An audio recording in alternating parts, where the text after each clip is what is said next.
আমার প্রিয় ছাত্রছাত্রীরা, আজকে তোমাদের এই ভিডিওটিতে ক্লাস 7-এর ইংলিশ হাইলাইটস বইটির পেজ নাম্বার 99-এর দেখো যে সিম্পল প্রেজেন্টের কিছু সেন্টেন্স আছে, সেগুলোকে ভয়েস চেঞ্জ করতে বলেছে, অর্থাৎ অ্যাক্টিভে আছে প্যাসিভে নিয়ে যেতে হবে।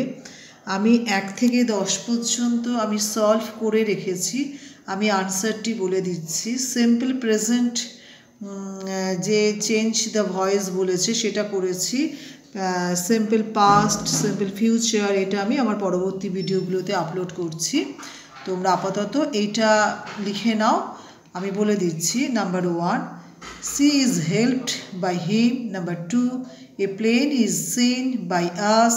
Number 3, the bird is fed by her. তোমরা এরই মধ্যে একটি কথা বলে রাখি, তোমরা চ্যানেলটিকে লাইক করে রাখো আর একটু সাবস্ক্রাইবও করে রাখো, যাতে তোমরা পরবর্তী যে ভিডিওগুলো সেগুলো সাথে সাথে পেয়ে যাও। নাম্বার 4 হচ্ছে the dishes are made by mother. Number 5, the students are taught by him. Number 6, sports are liked by boys. Number 7, a doll is loved by the girl. Number 8, the truth is told by him. Number 9, mother cooks rice. Number 10, our teachers speak English. Thank you for watching this video. যদি ভিডিওটি তোমাদের উপকারে আসে তাহলে like, share, comment, subscribe করতে please ভুলো না।